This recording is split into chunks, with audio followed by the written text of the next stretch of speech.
It's the hour 6:30 on Monday, March 6th, 2023. I call this regular meeting of the Township Terrace Bay to order. First item, declaration. The Council of the Township of Terrace Bay hereby acknowledges that we are in the Robinson Spear Treaty Territory and that the land on which we gather is the traditional territory of the Anishinaabe and the Métis. Item 3, additions, deletions, or amendments. Any of those? Okay, and that we have a motion moved by Councillor St. Louis, seconded by Councillor Dubé. Resolved that the Monday, March 6, 2023 agenda be approved as presented. All in favor? Opposed? Carried.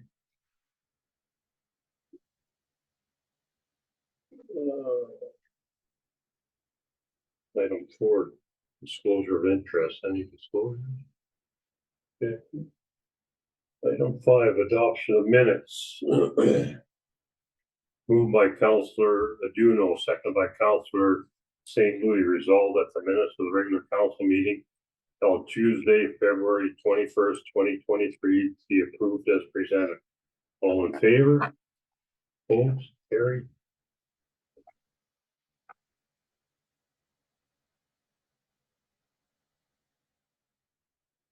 B, moved by Councillor St. Louis, seconded by Councillor Aduno. Resolved that the minutes of the special council meeting held Tuesday, March 27th. I think that's supposed to be 28th. Right? Yeah, February. Yeah. February 28th. Yeah, says March. Oh. Yeah. Be approved as presented. All in favor? That's what I. Okay, carried.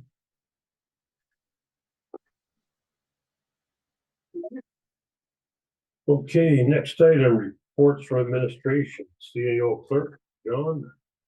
Thank you, Your Worship. So the first item is discussion of the student council program, the youth council discussion. So I'd initiated a conversation with Councillor Dubé with respect to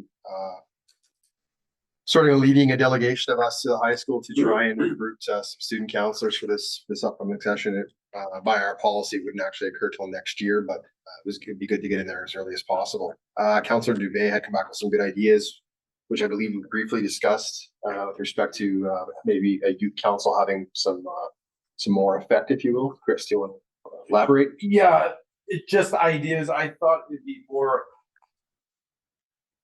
how can I say this? Like, typically, like if a student was to come to this meeting, they'd have limited input because most of the things that we're doing, they just would have limited input that way. I was like, how can we maximize youth input on the decisions that we make as a township? And one of the things that I've had success with is essentially like student roundtables, where we could, one of the ideas I hypothesized was we would go into the classroom with a specific grade and say like, hey, what are you guys interested in? What are your priorities? And rather than them coming to us, we would take maybe an afternoon and we would go to them. And that way that it reaches more kids.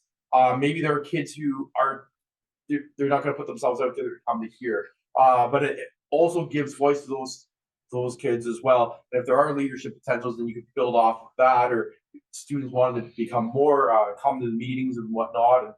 But I think where we should start, where we would have the most success, that I've done this in the past, is have students, hey, what are your critical, important, nice to have sort of like ideas for the township? And again, it's also like a, how can I say it? Like a lesson in civics. So in the past, somebody's like, oh, I wish, this restaurant was open more, or I wish that, maybe, schools could do this. It's like, well, that's federal, that's provincial, that's municipal, and that's business, right? So learning a little bit more about what the municipality actually has control over versus doesn't have control over. And I think not only be a great civics lesson, but it would like expand that voice. So those were the ideas that I sort of came back to John with.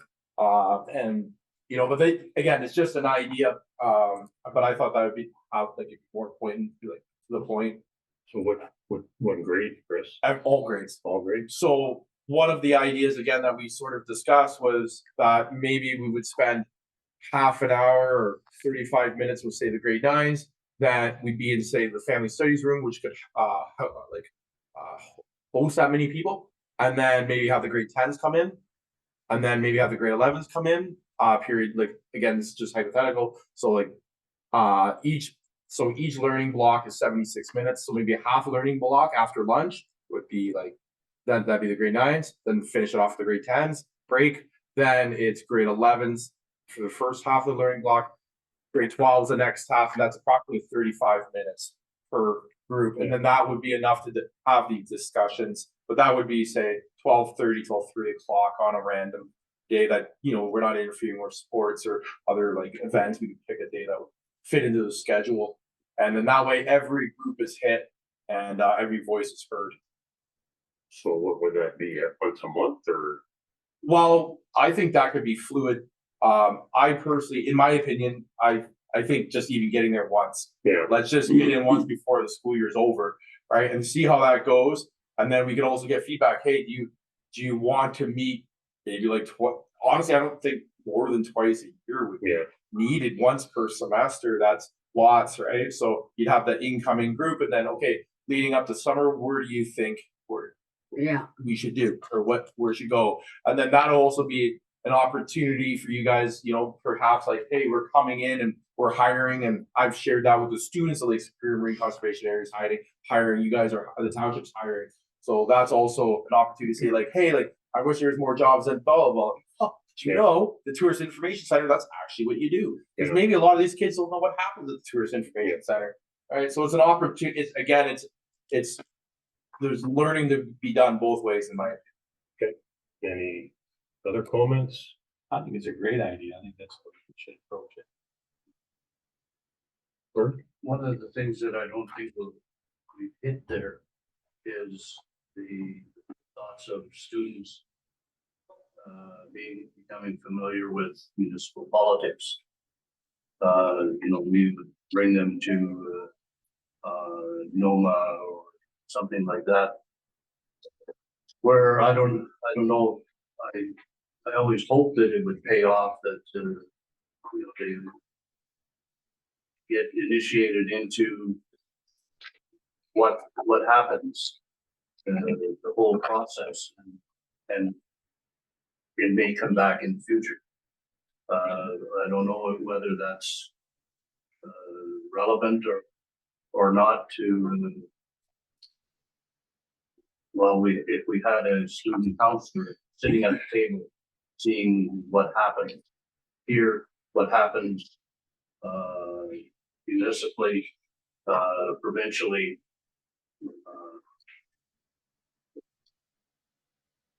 I still think there's value in that. We could probably, do what Chris has suggested and still in our talks with the students, see if any one of them is interested in sitting on. I don't think this needs to be an either or. That's right. I get it. If there was a student that said, hey, I'm really interested in this, can I start coming to meetings, or can I fill it? Here's a role if anybody's interested, and providing those opportunities as well. Yeah, I don't want to make That's good. We should probably maybe set some up for April. So I think so. When I don't know, Luke, when the jobs are going to be. If we're looking to recruit people, when would you know if you got? Well, regardless, you're hiring whether you get the grants or not.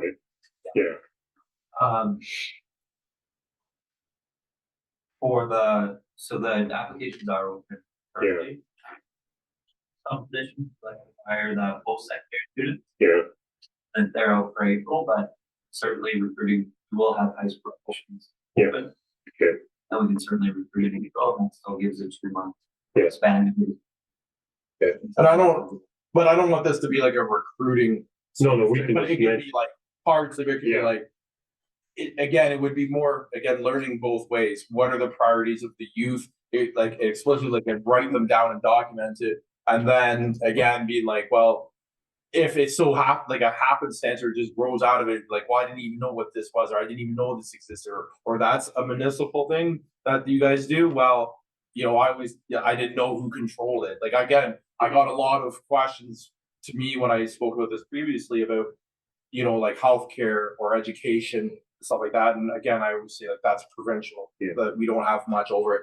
So having them understand that, I think is it's good. And then that leads to, once they understand what the township, like what municipal affairs are, then they can say, oh, I want to be more part of that. Well, maybe they might be like, I'd like to volunteer provincially, or whatnot, but at least it gives them, I find, again, like civic education in high schools, it doesn't go into the depth that it could go, and I think that's where we would come in and give them that extra little bit of guidance or whatnot, and that's hands-on, and that's good.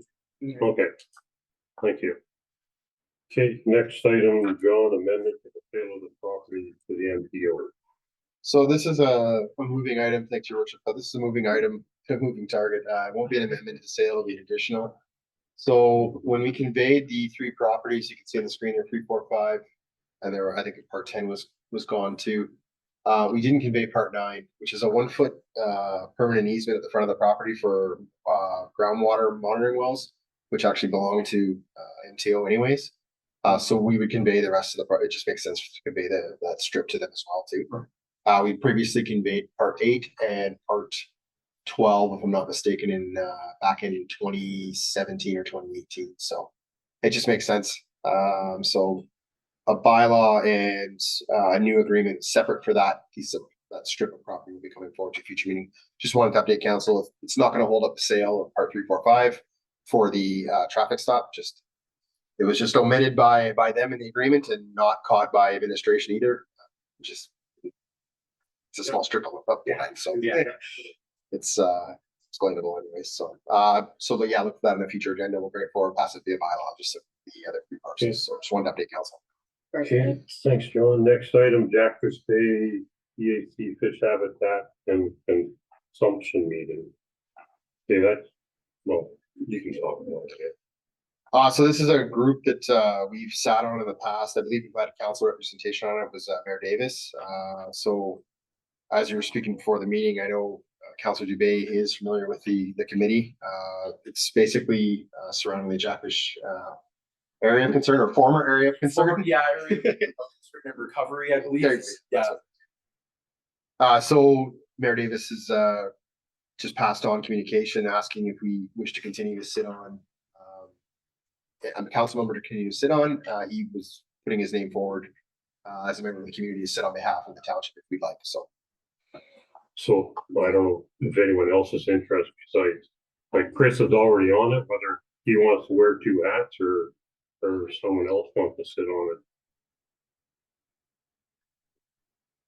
No, okay. I'm okay with Chris wants to represent us, I'm fine with that. Yeah, I was representing essentially as like a member of the public, but where my vested interest is in my environmental science class and in my chemistry class, I use the Jackfish area of concern essentially as it's a case study that I bring up about the environmental policies and waste and whatnot. So that was my previous, that was my interest in the group in the first place.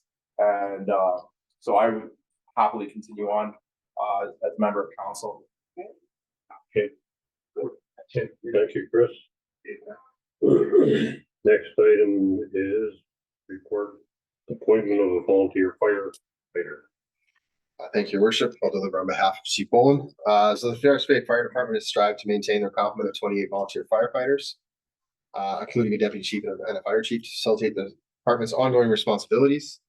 Maintaining volunteers is crucial to facilitate adequate personnel availability at any given time, 24 hours a day, 7 days a week. And due to some recent resignations, their current complement is down six volunteers.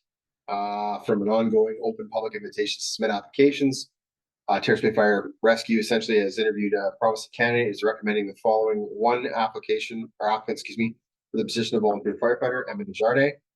Financial implications. So bunker pants are needed to be purchased as proper protective equipment at a cost of $1,800. I believe the rest of the gear can be fitted out from what we have in store. So the options are: A, approve the acceptance of Emma Desjardins' position of volunteer firefighter to Terrace Bay Fire Department. B, do not accept the application there, of Emma Desjardins to the position of volunteer firefighter, and direct fire chief to seek other candidates. Administration, including the fire chief, is recommending option A. Any questions? Okay, we have a motion here moved by Councilor St. Louis, seconded by Councilor Duna, resolve that council approve the acceptance of Emma Desjardins to the position of volunteer firefighter of the Terrace Bay Fire Department. All in favor? Opposed? Carried. Okay, next item, communications. Municipality of Junior opposition to Bill 3. That was the one that. This is a long one here. This was a, out of the last council meeting. Yeah. Councilor Johnson had asked that it be, brought forward as an action item to the next meeting. So we typed it up, obviously changed, parts that need to be changed for us. And there's a motion here moved by Councilor Johnson, seconded by Councilor Dubé, sorry. Resolve that council support the resolution put forward by the town of Colbert and the municipality of Greenstone. And whereas this bill will initially apply to the city of Toronto and the city of Ottawa by, according to a statement made by the premier at the 2022 AMO annual conference, will later be expanded to include other municipalities.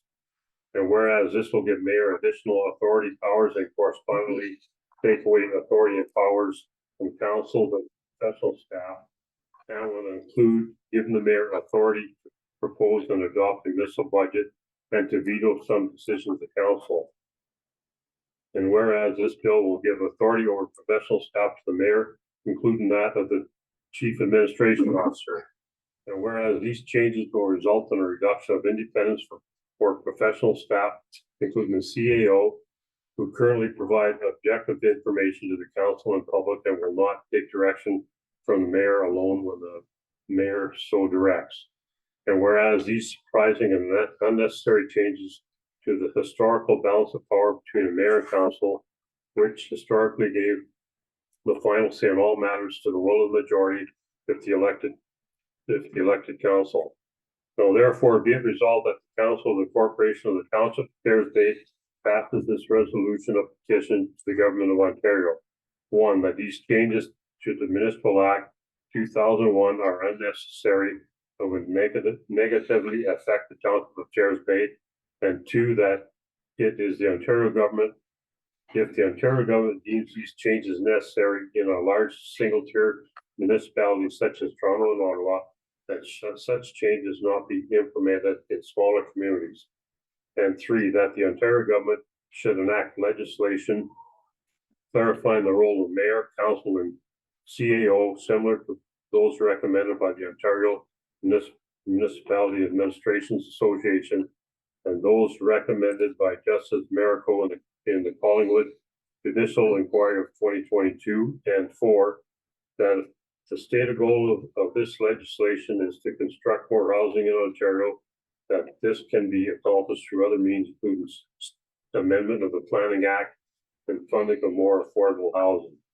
And be it further resolved that a copy of this resolution be provided to the Premier of Ontario, the Minister of Municipal Affairs and Housing, Lise Joe, MPP, Kevin Holland, MPP, and the Association of Municipalities of Ontario, and all municipalities in Ontario. Any questions on that resolution? Don't ask me to read it again. No question. All in favor? Opposed? Carried.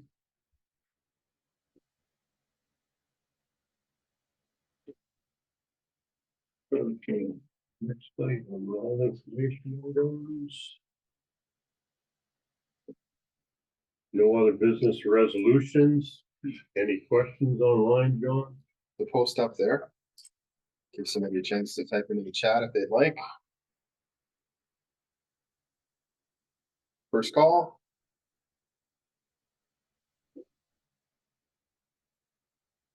Going twice. Doesn't look like there's any online questions, Your Worship. Okay.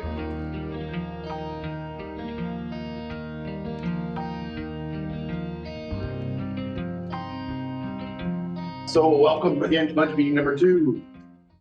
The plan is to go over any remaining operating we have, mostly on our capital, and any parking lot questions we had for the last week as well. Of course, any more discussion council wants to get into it, in depth on your problem. With respect to the budget.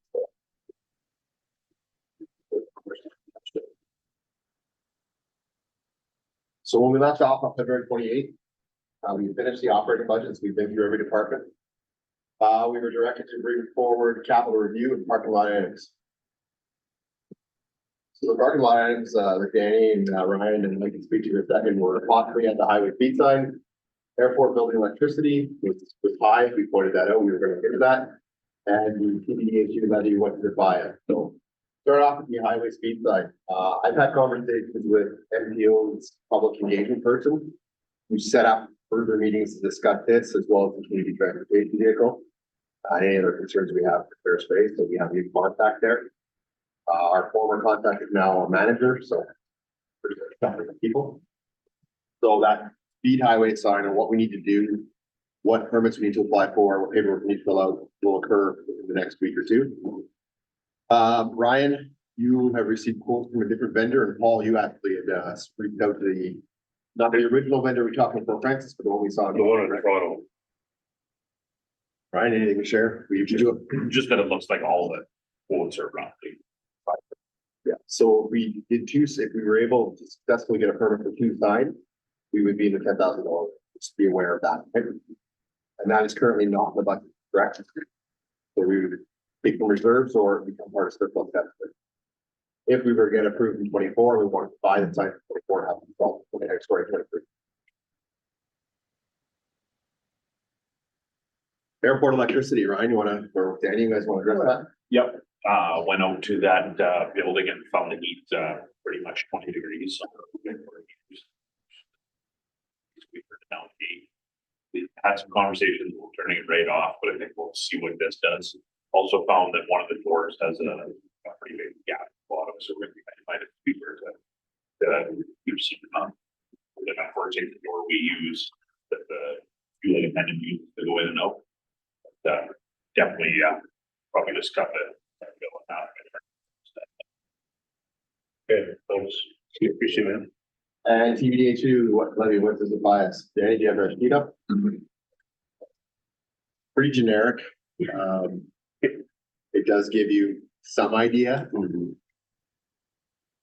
Sorry, Danny.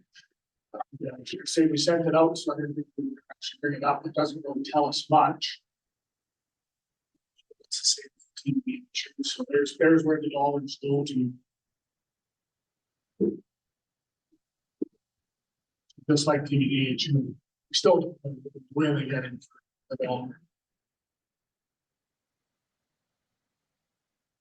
I mean, a big chunk of it is infectious disease, probably for good reason right now. So I don't know if that would fluctuate largely in a non-COVID period year. It's hard to say. But really, their specialty is public health is focused a lot on infectious disease. And like this, there's no negotiations, I guess, John, it is what it is. I believe the levy is the levy. Yeah. Don't know if you'd be free to start your own health unit if you wanted to, but it would be difficult. We tried. Sure. Yeah. I think based on, well, the email and the presentation and our conversation, I think, it is still somewhat justified, especially if a lot of it's infection control. I mean, they rented the hall a number of times from us, so it's coming back in a way. That's good. Anything else in those parking lot items? So changes to operating since the 28th last week. 2023 budget water, we increased the level sensors from 20K to 30K. And we'll now fund the entire project in the OSIP reserve. So it's not going to impact the levy. It impacted the levy originally, that's why we don't share the levy in the first place. Yeah. Only $20,000 of the original levy. Refresh my memory with OSIP. Ontario Community Infrastructure Fund, I think. Yeah. One step away from home.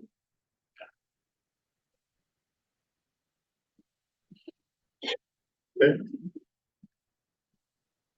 Landfill 2023 budget, we added revenue for 47K and corresponding transfer to landfill reserve. So that was for 10 minutes oil.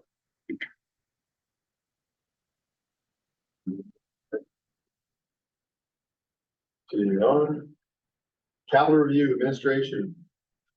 So in 2022, we paid out 778 to Marathon for contributions to the TV broadcast. That's the ongoing fiber optic project in the two communities. We paid 30 or almost 40 to TVT engineering, finished off the drawings for Office Street for the office restructuring project. That was funded from the OTF grant reserves. 1,300 to Marathon for the LNG project. It's also still going on. It's also now it's TVT technically, but it's still going on behind the scenes. Hoping to have an update in the next month or so. It's still alive. Nothing getting the letter 2023 from administration. Scanner will be a capital lease funded from reserves. The LNG project, 33,000 from reserves, and broadband 27,331.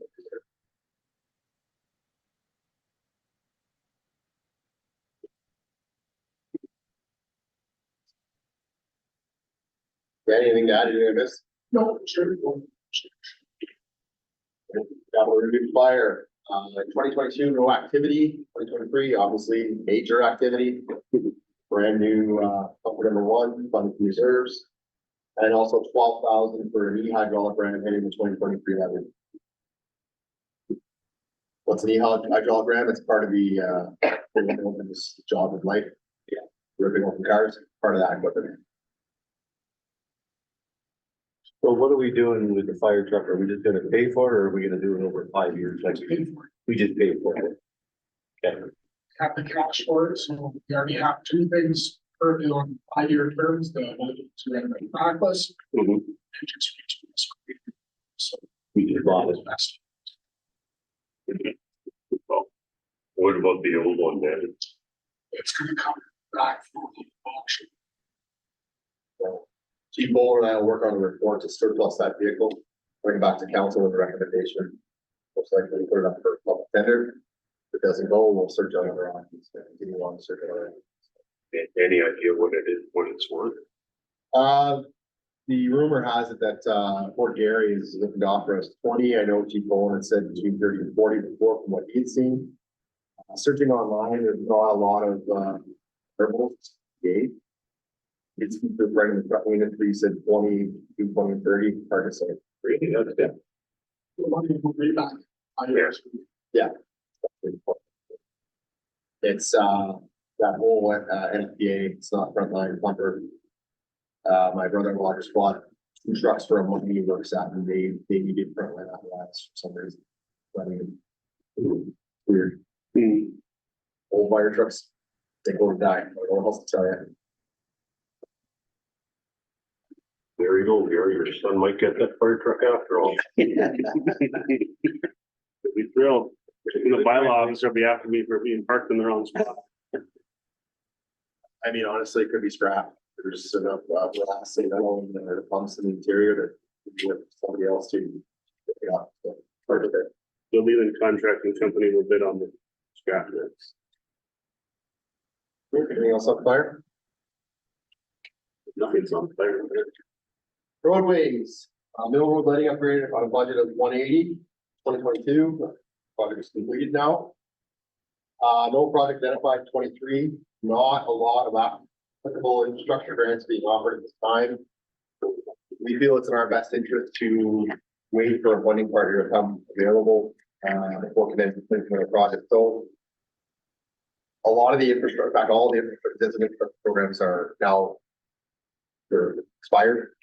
You go to the ICIP or some of the previous ones they've accessed, the websites are all 2019, 2020. So those programs are all shutting down. You'll still hear projects going on because they've applied previously and they're now just getting around to building them, but the feds in the province haven't come to agreement on a new infrastructure deal yet, so.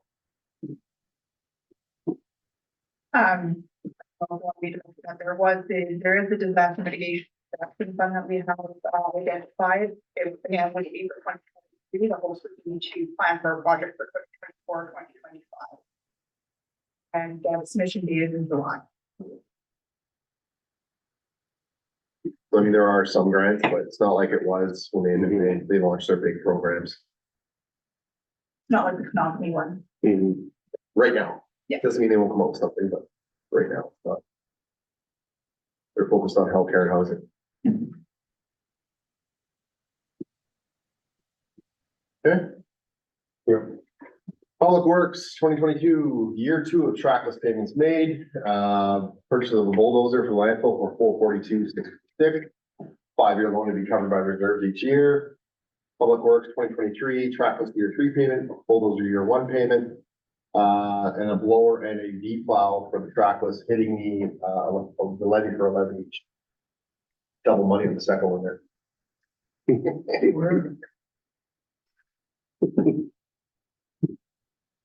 Ryan, any comments, anything to share? No. Questions?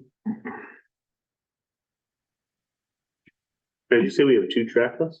Or we still have our old track. It's like 20 years old or something. And we do anything with that? It's our backup machine right now. We try not to typically use it, but we do sometimes. Sure.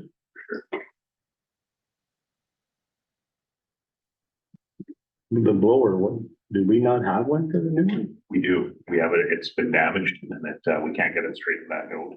Keeps throwing chains off over again. We looked at replacing a bunch of parts on it. It was cheaper than just getting a new blower.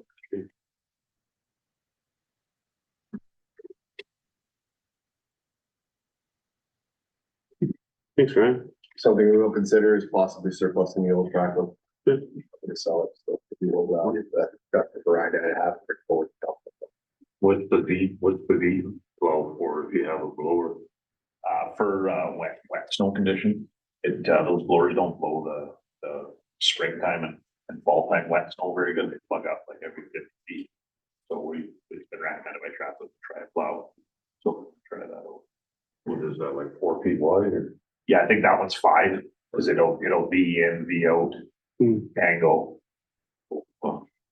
Every which way. Cool. Okay, any questions further? Moving on, we go some back. Water mains, 2022, 13,000 kgs engineering cost for water treatment plant roof repair on the levy. 3850 final engineering holdback for economy phase 2 on the levy. And in 2023 or this year, no project identified. The water treatment plant roof cost estimate is still too high and no funding available. That goes the same for, and you may see them later, public works roof as well as the fire department roof. So we've got 3 roofs to do. I mentioned the last meeting, I would speak to Scriber. They've got some roof repairs to do as well. We have had those conversations with them.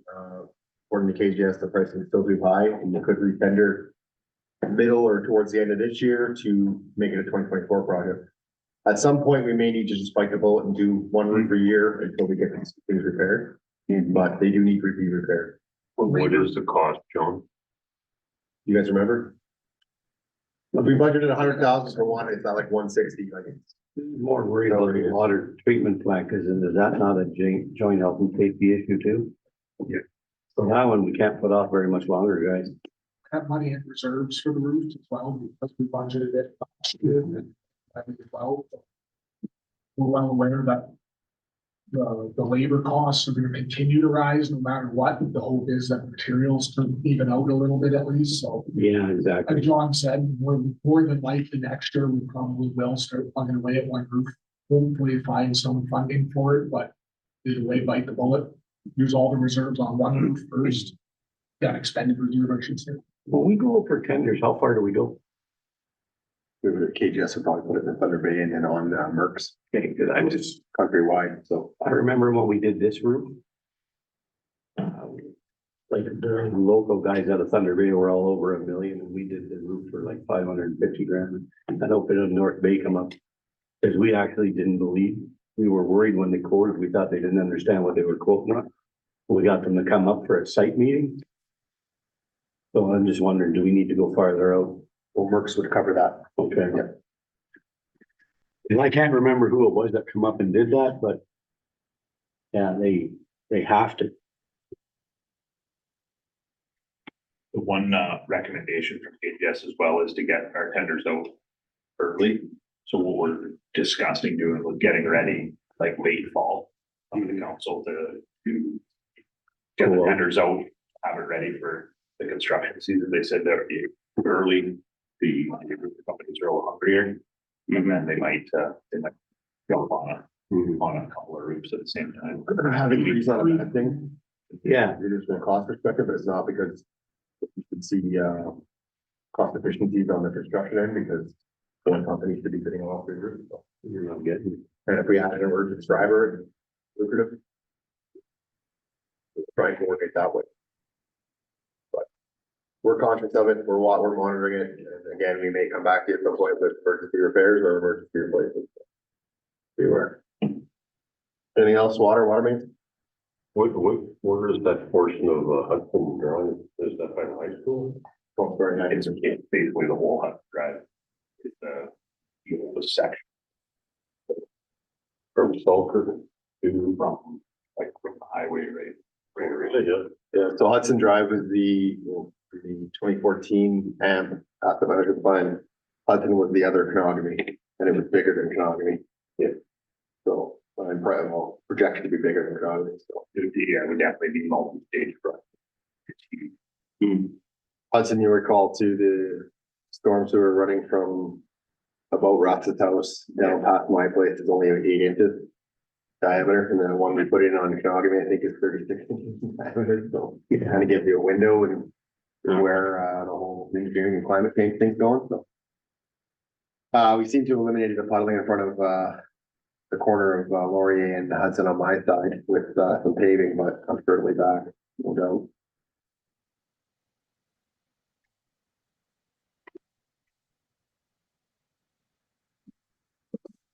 Cemetery, columbarium purchase for 2022. We paid 18,770 up front. 23 remaining 14,500 for columbarium plus 12 for a concrete pad the columbarium will sit on.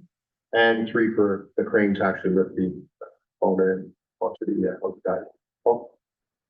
I know for the concrete pad, John, but what about the stonework around it? Does that include it in that? Right? There's been no request for any work around it. In that new section, just the pad is on there. I don't know if that's later project. Mike, you're pretty sure it will be. Do you know anything about that from when you're on the cemetery board?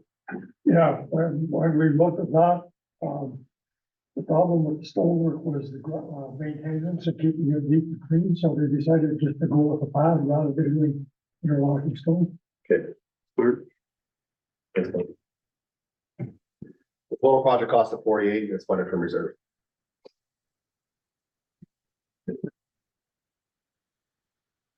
The arena 2022 65 for Brian Pumpkin concrete pad came in 3,600 under budget. 23 46 for ammonium piping upgrade will hit the levy. And 107 for waterproofing north wall of arena to be funded from reserves. There's 2 projects in the arena this year. Budgeted, but we'll see if it passes. Danny, Luke, anything to add? No, and happy to answer questions. Is that $107,000? Is that like a quoted, yeah? That's the entire length of that wall too, Luke? That's correct. That's just one quote. If it couldn't go forward with the work, we will. More quotes for it.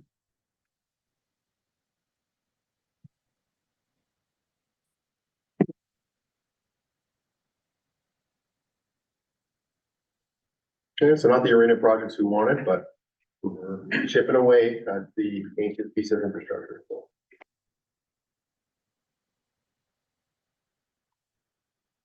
Landfill 22, 68K scale not completed, so it'll be rolled forward. Still not sure. Again, D23, 68K for scale. 0 hitting the levy. We discussed last night close with respect to the agreement. So we hope to know something more by probably middle of this year. July, August, and then move forward. How much is in the reserve for the scale then? Just the scale alone, I think we only have the 16,000. So they cost about, they're probably about 250, 260 now, and we would finance it over whatever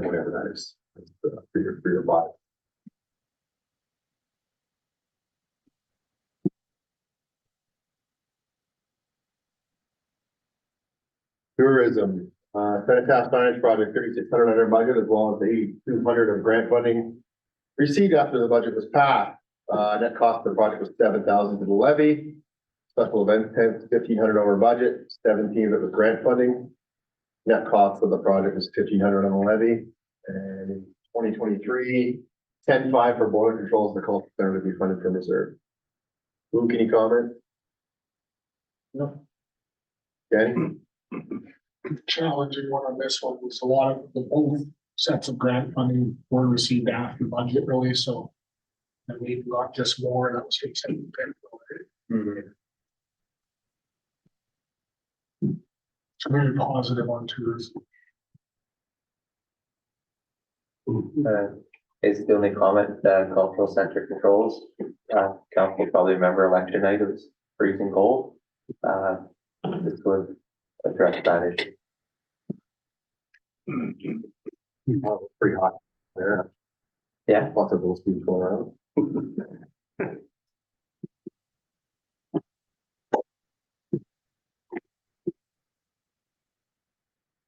Louis was on fire, Yeah. if I recall. Anything else on tourism? No. Good. Can always come back, so. Yeah.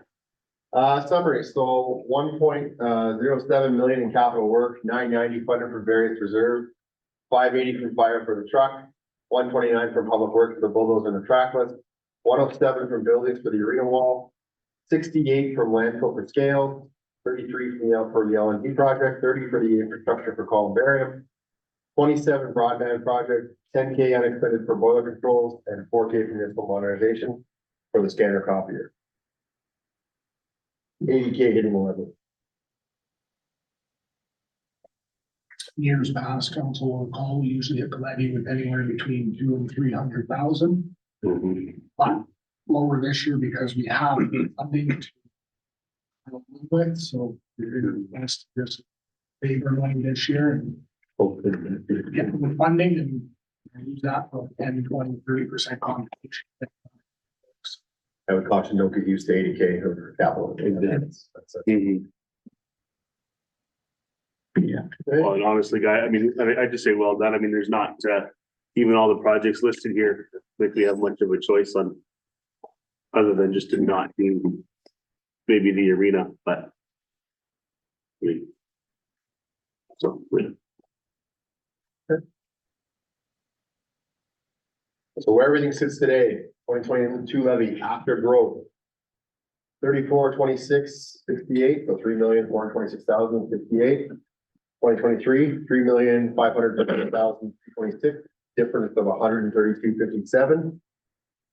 Increase of 3.86%. Levy over levy.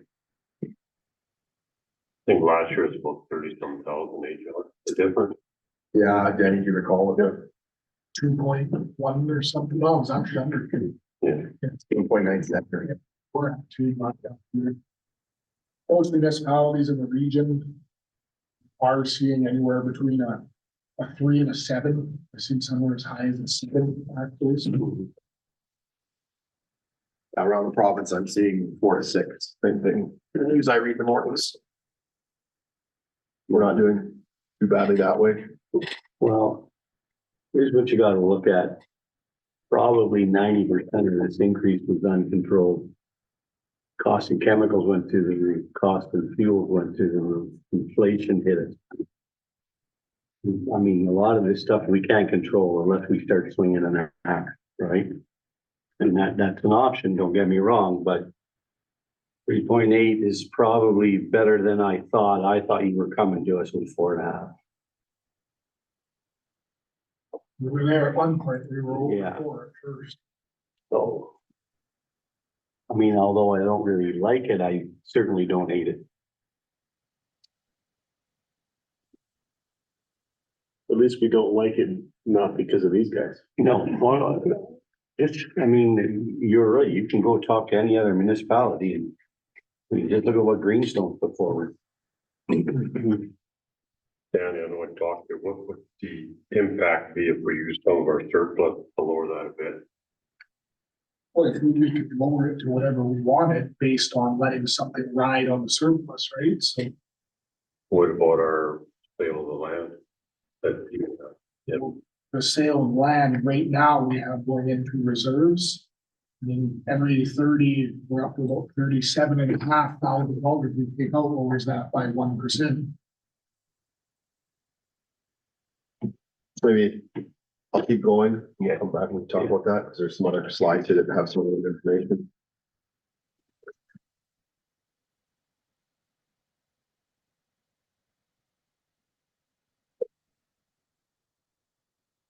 So the following property classes are affected on average as follows. So residential, we'll see 4.56% increase. Multi-res right now sits at a 0. Commercial is a 5.29 and large industrial is a 2.18. Those aren't their tax rates. That's the increase this levy hits those classes on average. Changes in assessment will affect it accordingly. I just gotta ask, how is multi-res getting away with nothing? Okay. We're gonna actually propose changing the ratio. Once we're done this presentation, we'll get into that. Yeah. Makes you want to build a multi-residential building, doesn't it? Council should know that individual properties will be affected differently depending on the changes to the respective assessments, as I just said. An average residential tax bill of $2,300 will see an approximate increase of $104.86 per year, or $8.74 per month.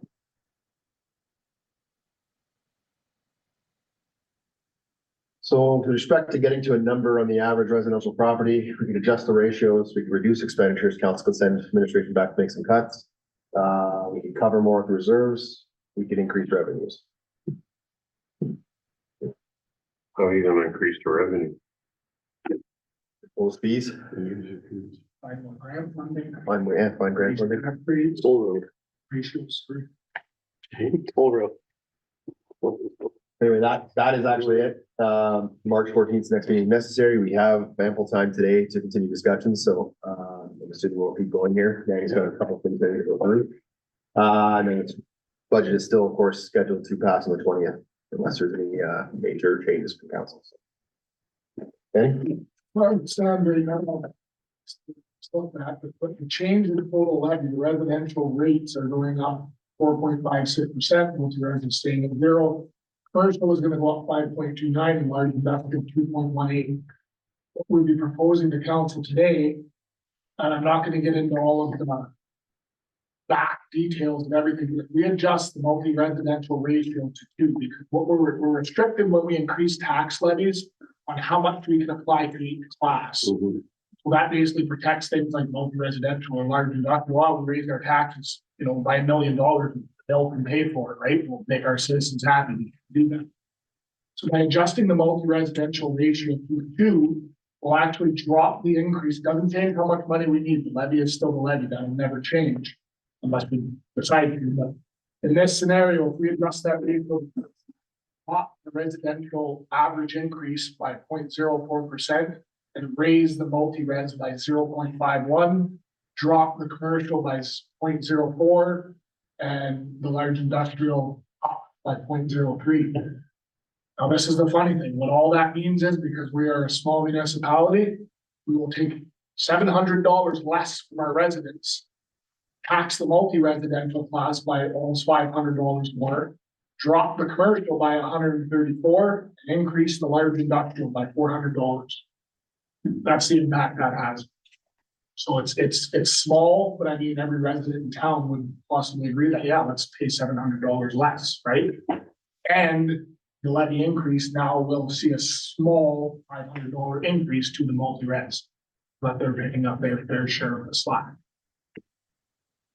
So as it stands right now, that is not the case. We're still up here because the ratio is still 2.045, whatever it is.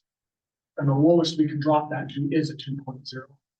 So that is the biggest change we can make by adjusting our ratios today. Okay, so I understand this. So multi-res will pay $500 more. Correct. Total or per unit? Total. Right now we need $3.558 million. Okay, and here's what the residents are gonna pay, here's what multi-residents are gonna pay, here's what the commercials will pay, Okay, and here's what large industrial. By adjusting these ratios, comes up to that. okay. The large industrial is only gonna pay, what is it, $400 more by adjusting this ratio. Now, these don't add up if you're gonna actually go through and do the math. I hit a whole bunch of tax classes that have one property that's in con, like some of them will show a change of 10 cents. Right. These are 4 major classes.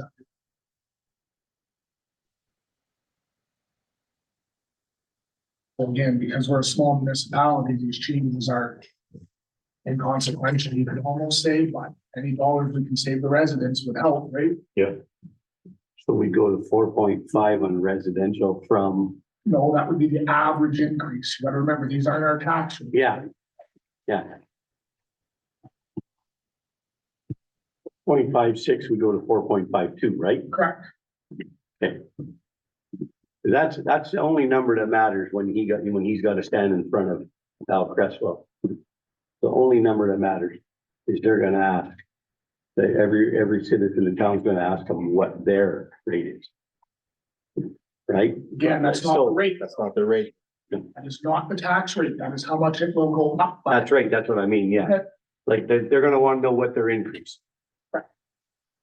That's the number that Paul's gonna have to sit and justify, well, all of us, but. The levy increase is- He's gonna stand in front of a mic and do it, we're gonna have to do it one-on-one with everybody that asks, but, so, okay. So what would that lower like from $8? $7 to 90 cents or something? Sure, yeah, not a huge impact on each individual person, right? Right, That's the slide that matters. I think the counselor, what he's talking about. Here. yeah, By adjusting this ratio, those numbers don't change all that much. right, Ultimately, that's why the focus always is on that levy increase, because yes, you wanna be, accountable to the residents, but you're also accountable to your commercial businesses, you're also accountable to your industrial, right? Yeah. So that's why that, the 3.86 levy increase is the yeah. big number to focus on. That's why I like, when you start playing with ratios, I get real nervous. Well, only because, you know what, I'm gonna tell you guys, this is all public, right? Everybody has access to this. So the last thing you wanna do is try to, like to your point, last thing you wanna do is dump everything on somebody like large industrial and have them come after us and say, we're gonna go after a reassessment next year, and we're gonna hammer you, right? Cause you've been hammering us for 4 years. So that's why I always get really nervous about messing with ratios. This isn't, I don't mind this. Because I mean, it's, yeah, everybody's gonna pay a little different, but they're all gonna pay something here. So I don't mind this.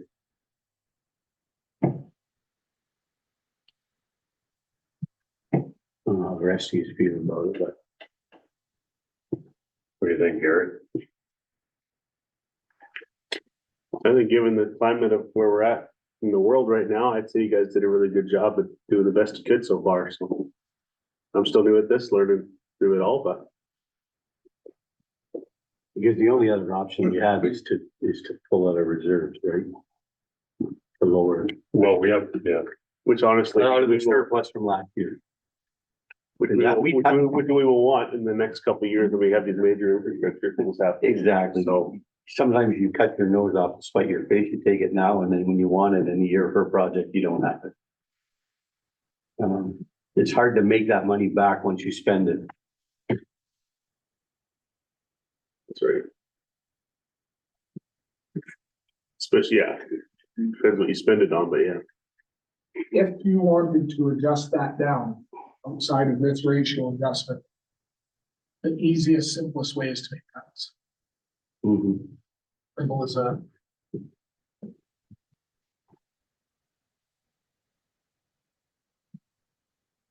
And you have to remember about 37.5 will reduce you by 1%.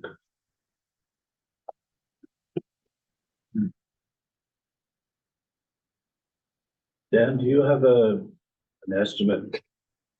I know it won't be official until the auditors. But, Where our surplus will be? right, No, I have no estimate. no, Will be a surplus, that much I can tell you, Right. we're, I'm working on training right now with the auditors to get you a ballpark figure.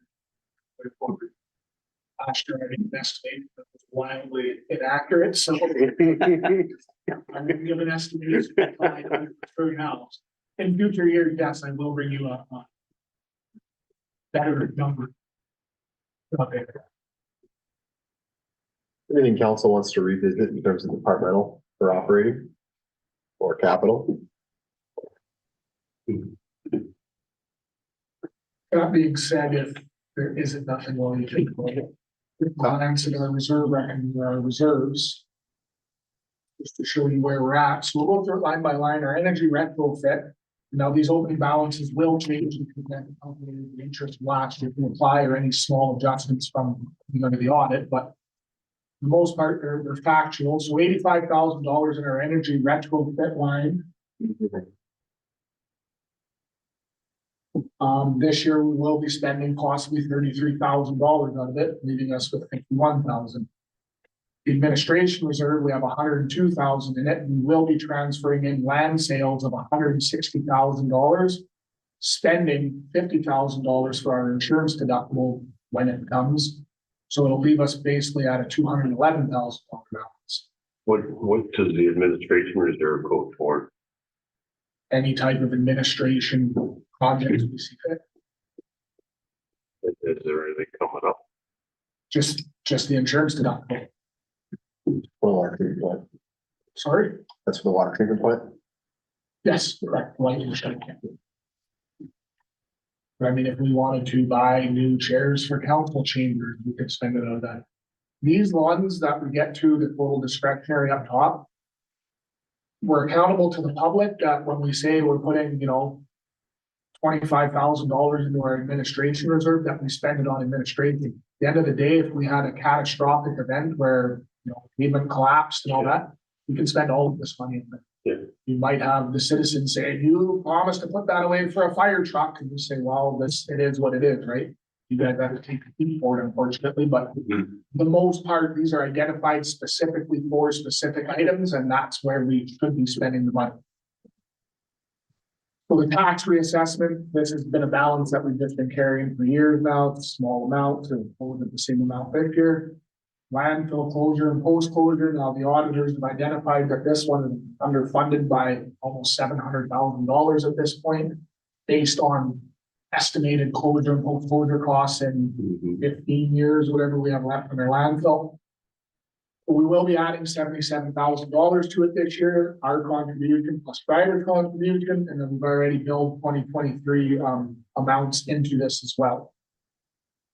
Possibly we'll be spending $68,000 out of it, leaving us with a balance of slightly higher than what we began this year.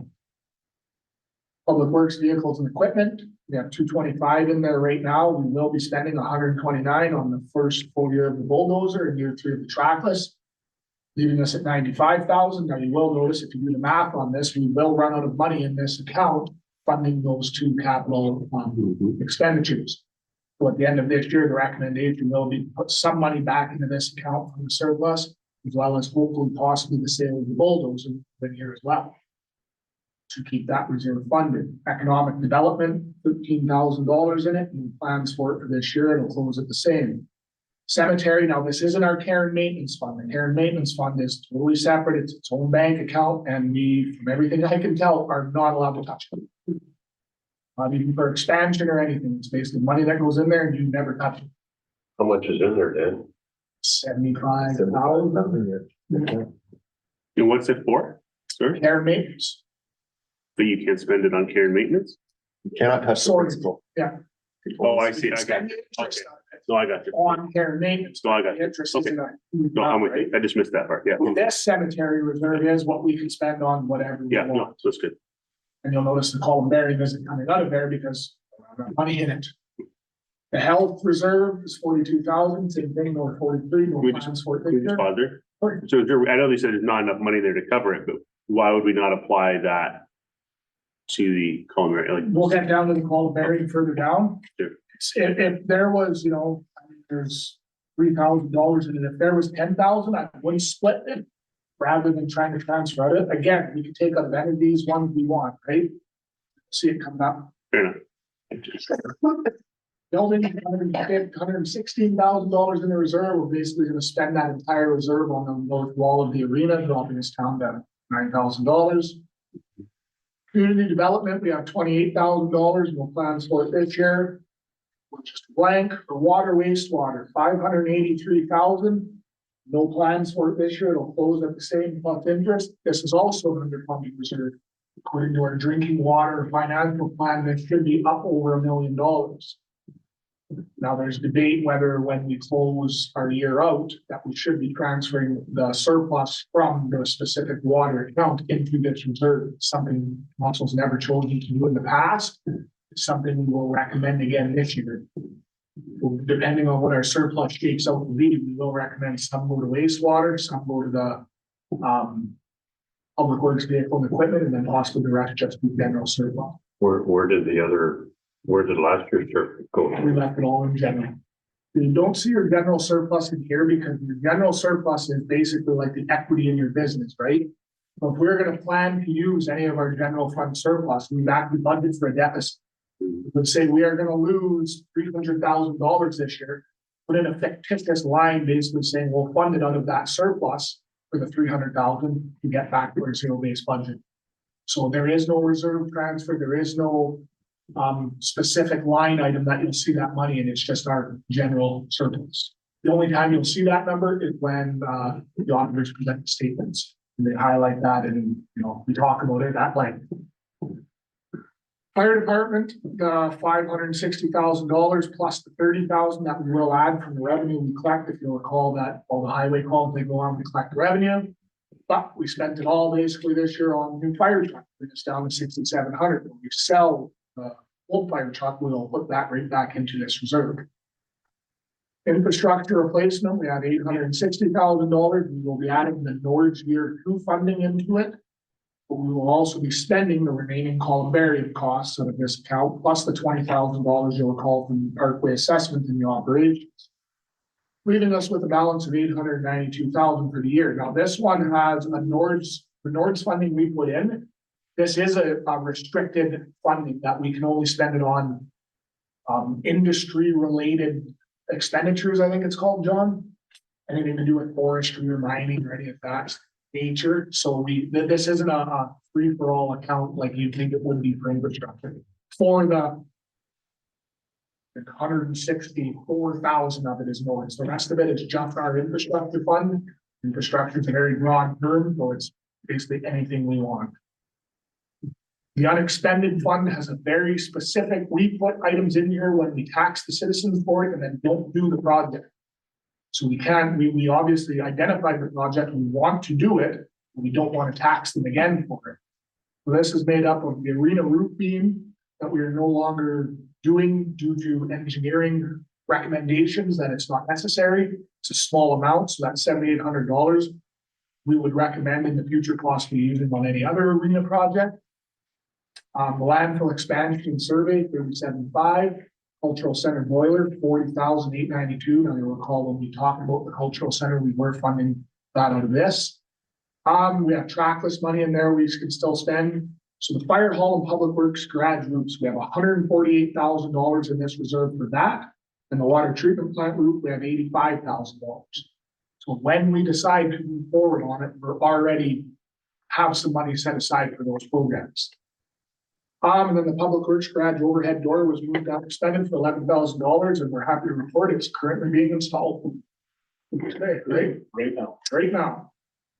So with that being said, we already kind of just covered on this, what's coming out of that for the year, the boiler controls, the garage door, possibly the landfill expansion survey, leaving us at $290,000. Supportive housing, we have 11.5 in it, no plans for anything to do with it this year. Our one-time municipal modernization funding, $242,000. Identified $30,000 for the Tom Rims ongoing project and $30,000 for our website redesign, both in operations. And then the remaining $27,000 for the broadband upgrades and $4,000 for the copier scanner that we're currently waiting for delivery. Leaving us with $151,000. The library reserve has $38,000. Now, every year we take the surplus from the past year of the library, put it into this reserve and fund the following year with it. This reserve never typically sees really an increase or a decrease, just an in and an out every year. Whatever last year's surplus was, we roll it forward to the following year to offset the cost in the library. That's why these are yellow. We won't know these until the year's fully closed and audited.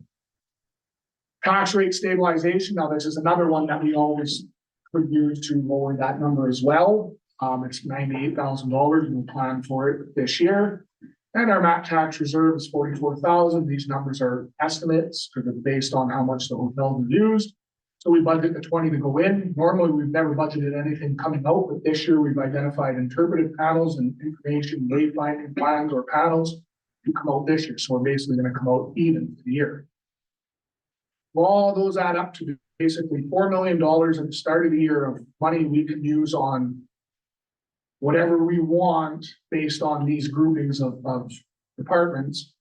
We're going to add an additional $385,000 to it, but we're spending $1.2 million out of it.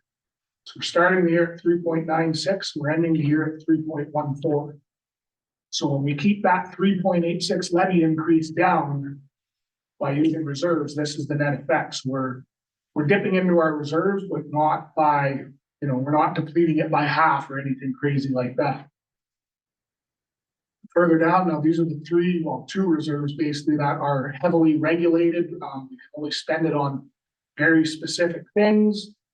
And we will lose if we don't spend it in a certain time frame. We're in no danger of losing either one of them. The nearest thing is our gas tax. We have to have $100,000 spent by December 31st, 2026.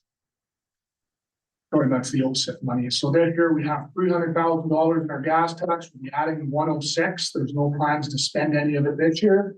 That's not being, if any type of paving comes up or when we do our valve replacement jobs, if it gets, carried away, or if we, like Ryan said earlier on the operating side, if we can get to a lot more valves and then we decide we need, instead of just cold patching over what's done, we could bring in the pavers. We would fund it out of this. And basically, that's the best thing to use gas tax on is paving usually. The OSIF money, this is money that's very heavily regulated. As I said, it's mostly infrastructure based. Past experience from what I've seen anyway, since I've been here, using anything to do with the water, wastewater and roadway repairs. Like we use this for canogamy, we use this for anything, other projects like that. We're actually getting significantly more this year, up to 324. So add that to the 500 we already have. And the only thing we're spending out of, as we identified at the start of the meeting, was the 30,000 for the level sensors with the water treatment plant. So we'll be up to almost $800,000 in there. By now, the mandatory 210, you have to keep in working funds. This has never changed, or will it ever? It's a staple of your reserve budget. Gives us a total of $1.47 million that we have to basically apply to use, bringing us to a total of, at the start of the year, we have $4.9 million. We're going to end the year at 4.5. So again, like I said, to keep your levy number down by saying, well, let's fund it by reserves, let's fund it by reserves. Here's the impact. You see this number drop by the end of the year, right? Mm-hmm. So what's a good number? 6 million to have in reserves, Danny? I know the more the better. I mean, you compare us throughout the region, and I could prepare something showing what, and I mean, the FIR is almost subjective. People have different, it's supposed to make the reporting similar, but they kind of go all over the place. But most municipalities have similar, if not lower reserves. We're actually doing quite well. I haven't actually looked at the new stones necessarily specifically, but I'm assuming theirs might be a little bit higher due to their inflated tax base, especially with the mines and everything. But since I've been here, and John can maybe speak to it more, our reserves have typically been in this range. We've spent a lot of money out of reserves over the last 3 years, with the waterfront, canogamy, those type of projects. So I think it is best that we sit on this for this year.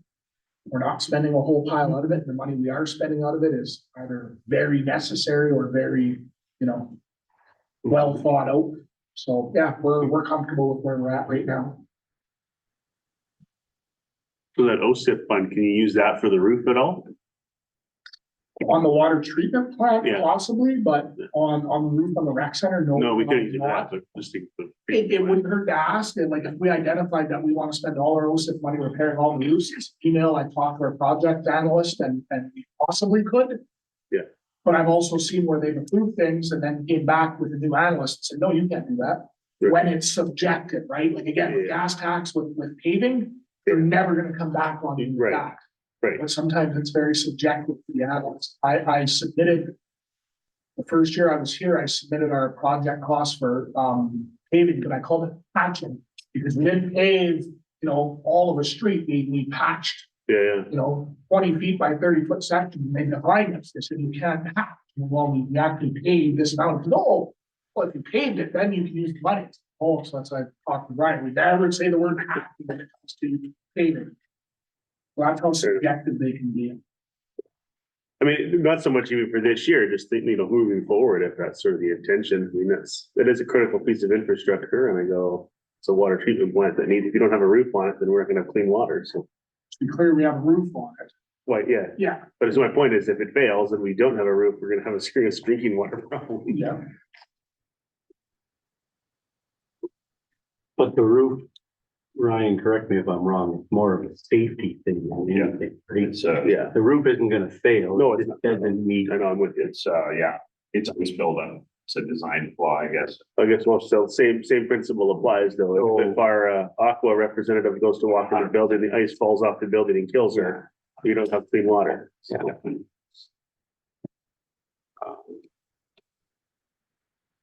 Yeah. Yeah, if we were gonna look at any roof job, it would probably be that one, being health and safety. Considered. It's been identified here.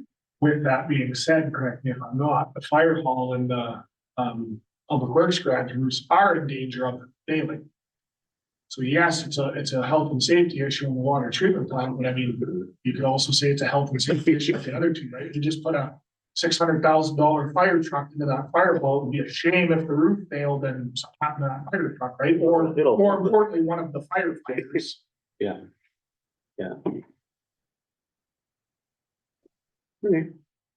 Any other questions, comments? Mike? Is the public allowed to ask questions? No. Right, John? It's up to you. Go ahead. You can ask.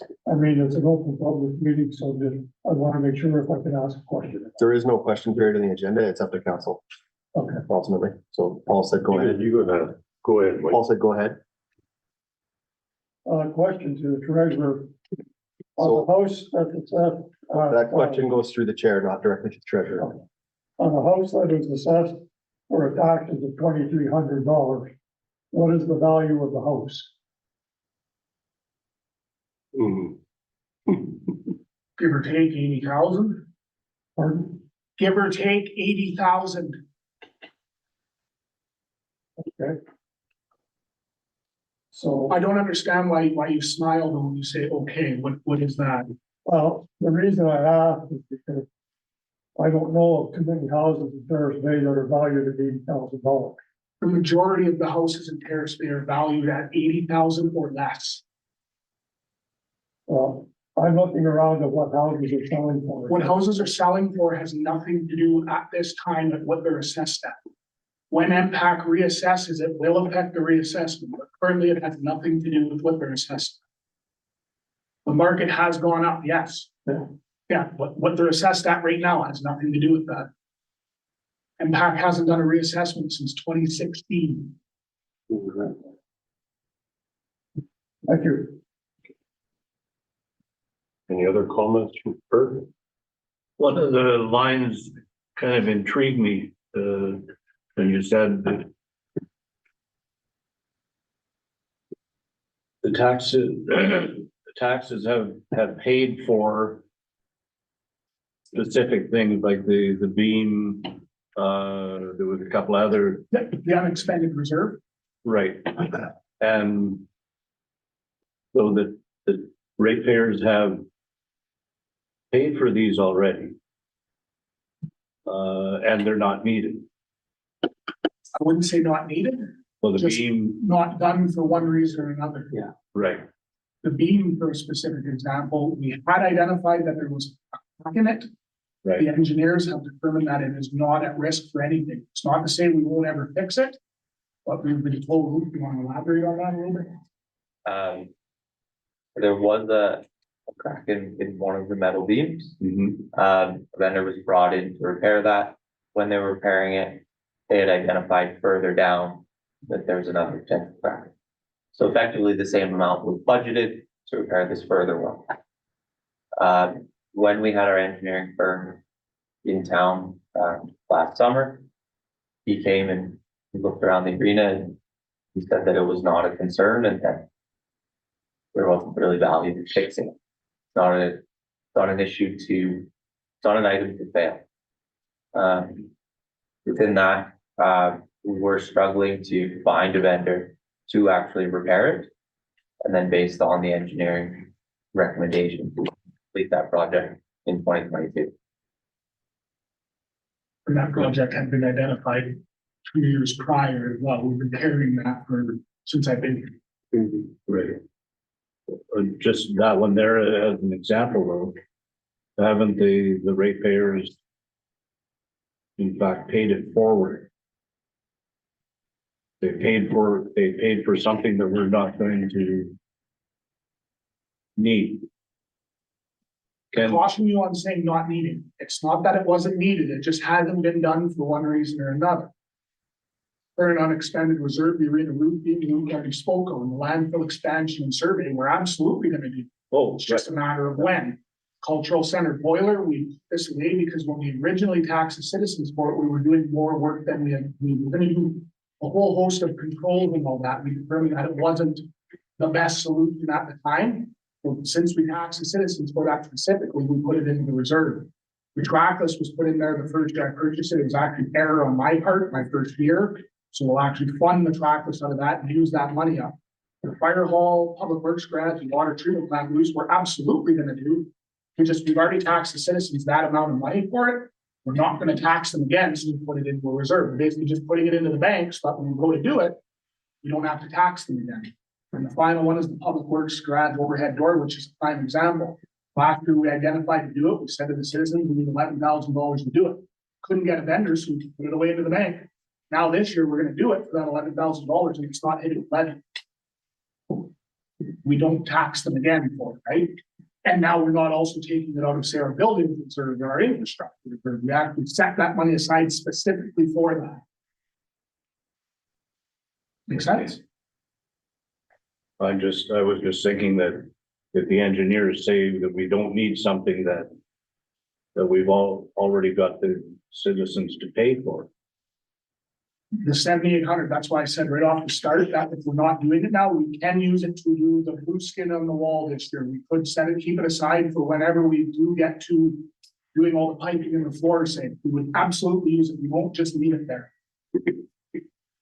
Yeah. To your point, we don't know what we're gonna get from gremlins in the arena in the next few years. Absolutely. It's put into the unexpended for the arena roof. I would say that the only way we spend that money is on the arena.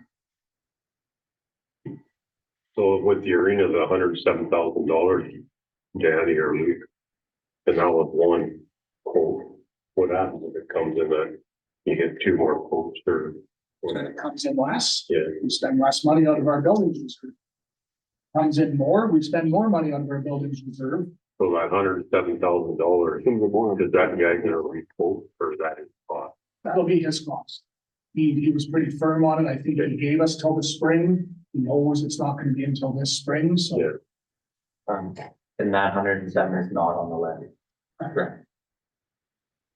That's why we would try to choose not, if we put this 107 on the levy. Quotes came back in, that guy says, you know what, the cost was $200,000 and all of our quotes came in at that. We can't afford to do it this year. We don't want to drain the levy by a further $100,000. B, we don't want to send out a supplemental tax bill to all our citizens, and C, we don't want to get right on our surplus for whatever reason goes into the unexpended reserve.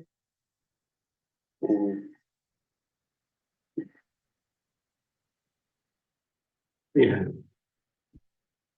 Basically, the unexpended is just putting money away for very specific items. That's it. We don't calculate interest on the unexpended reserve. What our total interest is, it gets allocated out to all of our other reserves. We don't put any to that unexpended. For that reason, because it's a very specific amount.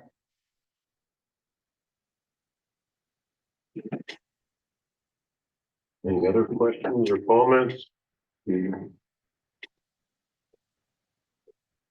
else, John? No, council has, there's nothing else to revisit. We can bring this forward. Is there any instructions? Is the 3.86 acceptable? What do you guys think? Discussions on the ratios. We need a resolution for the ratio now. If council wishes to, council chooses. Well, I think we got, Really read general instructions. I think we need to do the ratio. What do you like us to we do? talked about. Yeah, it can't be 0 on So let's do that, if everybody's in agreement. So is there a blank resolution there? Yeah. There's a couple there. And are you proposing, through the chair, sorry, are you proposing that we adjust the ratios as the treasurer presented? I would Yeah. say so, yeah. Yes, Fair enough. Resolve that, council direct administration to adjust the ratios as presented.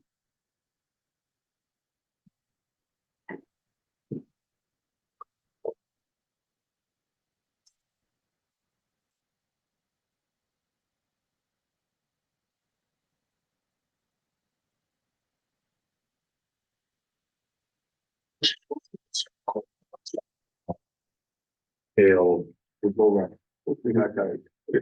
motion by Counselor Johnson, seconded by Counselor St. Louis, resolve that council direct administration to adjust the ratios as presented. All in favor? Opposed? Carried.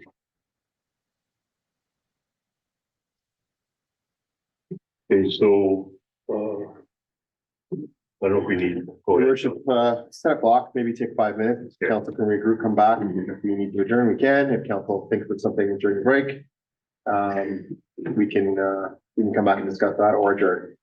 So 5-minute recess, just a resolution. We'll move a 5-minute recess. I'll second it. Okay. Favor? Carried. 10:03.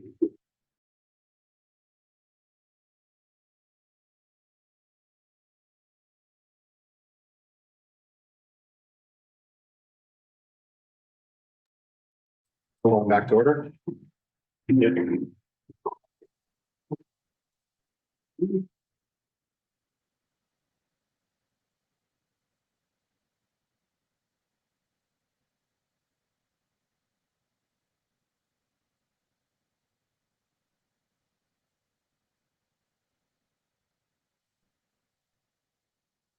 So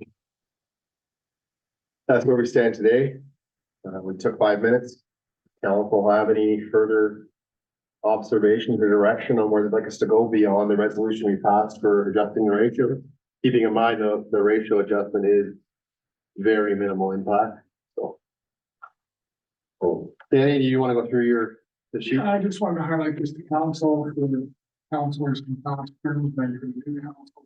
This is what you'd see attached to the report on the following council meeting when we actually pass budget. It's basically a summary of the levy, what we're taxing citizens for by each department. So, by no means is this, when you say total capital revenue, total capital expense, obviously that's not adding up to those numbers, but it's adding up to the net cost. So for capital work this year, the fire department is $12,000, general public works is 22, and the arena is 45. That's on the levy. That's what makes up our net capital cost. So more importantly, and I mean, in other years, these numbers are obviously bigger when we're doing bigger projects. More importantly, this document highlights exactly what we're paying for specific departments within the municipality on the levy. So administration costs $900,000. Now you'll remember back to the last council meeting, every tab we went through, this is simply a summary of those tabs. So the police force operations, $287,000. The sewage collection and treatment system is $103,000. Garbage collection now only costs us $7,800. That used to be almost 25 or 30, right? Until we upped our garbage bag. I'm not gonna read off all of them, but you can see a combined recreation operations and rec center, $730,000 that it costs the citizens of Terrace Bay. So it all shakes down that our total revenue operating capital, we take in $8.297 million and we spend the $8.297 million budgeted 20.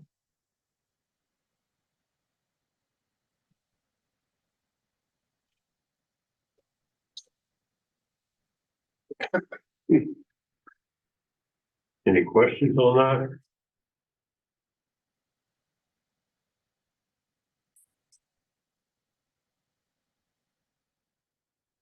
No questions?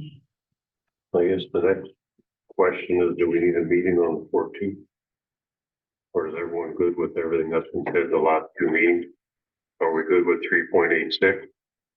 Or do you want it left somehow?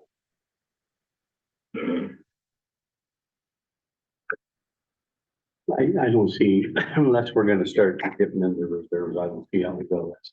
Unless we start going line by line and cutting again, but.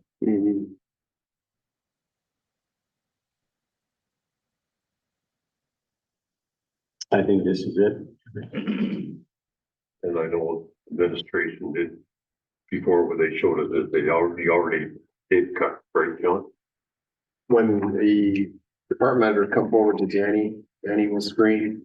When we come forward together as a team, we'll screen, then we present to council gives the direction, we screen, then we screen between the two meetings as well too. In case we find something that was missed, that happened, but. Not a number we typically share because it's almost irrelevant, but we started at north of a 10. Yeah. When we put the departmental budgets together. Obviously, we knew we weren't coming to you guys with the 10, so that's when the work started to cut out all the sand, as we call it, and this is where we feel comfortable moving forward.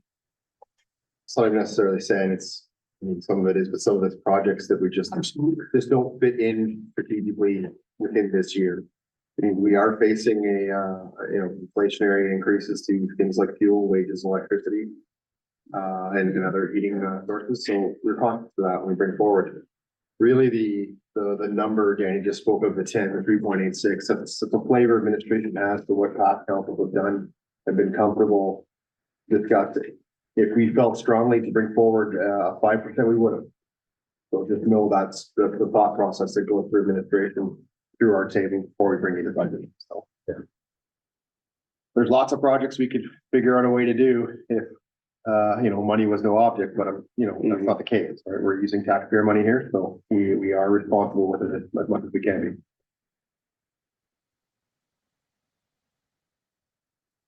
be. Are we good with this? Yeah. Think we did. Yeah. Ideally, in a different world, different environment. But I think what we got hit with this year was, that storm that's sweeping across the province. And it sure limits our options. Well, inflation's at, I think, 6% or just over 6%, so just under 4% probably isn't bad. And like Rick said, or Danny also, sooner or later you're gonna have to spend some reserve money. So pay me now or pay me later, I guess. Keep in mind the 3 is possible, or 3.86 is possible because there isn't a lot of capital in there. Yeah. It's more of a building year for us. We're doing some studies behind the scenes to see, to prepare for infrastructure grant funding when programs are re-announced, hopefully at the end of this federal provincial fiscal, leading into the summer, but we don't know. We don't know what they're going to do. Again, as I said earlier, senior levels of government seem to be focused on healthcare and housing almost exclusively. So. Yeah, exactly. Yeah, I was just gonna say, if I may elaborate on that, it's absolutely a planning year. Any grants that are coming out are strictly in regards to planning for the big capital. Taking the plan to make sure that we're.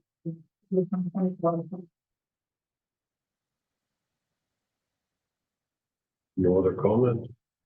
I think, so a lot of our decision is based on our previous strategic plan, so I think as we enter into that process for a new one, I mean, we don't really know what the next couple of years are gonna bring.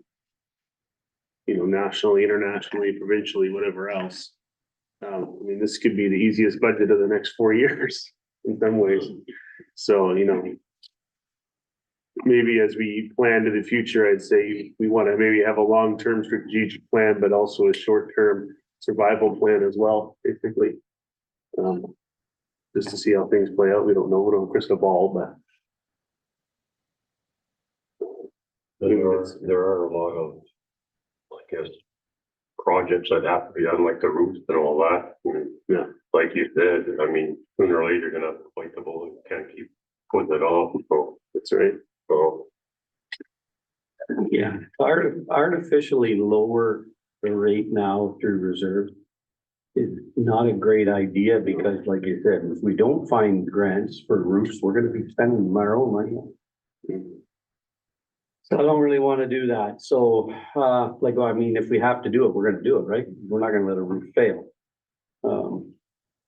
So to just artificially lower it now to keep everybody happy and know that we could have used that money next year, the year after on something is probably not that wise of a decision, right? I think this is the way we have to go. Bert, any other comments? And we're caught between a rock and a hard place.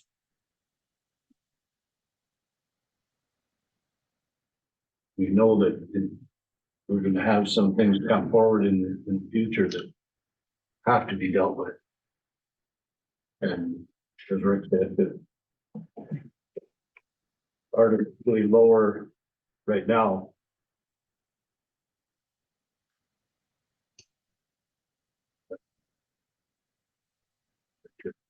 The best we can do. Yeah, like, I think if we're gonna use that reserve money for something, you know, there's no doubt about it. But if we're gonna use it for something, I'd rather it be for a project, not to just pull back on a tax increase. I'd like to see a physical asset. Yeah. I'm good. Answer the question. Everyone's good, I guess we'll bring it forward to the March 20th meeting. Yeah, I'll just do a resolution. I don't know if there's a blank one there or if one was prepared, but it'll read to resolve that council direct administration to bring forward the budget as prepared and a 3.86 increase over the 2022 levy, something to that effect. 3.86, sorry.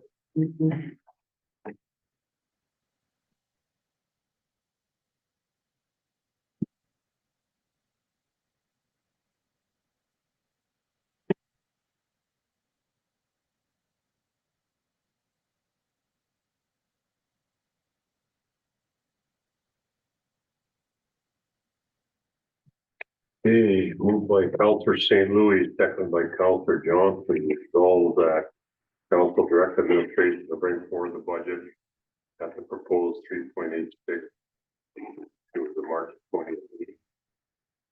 All in favor? Opposed, carried. And the last one, resolve that we now adjourn at 10:25. All in favor? Okay. Thank you. Thank you, council. Thank you. You too.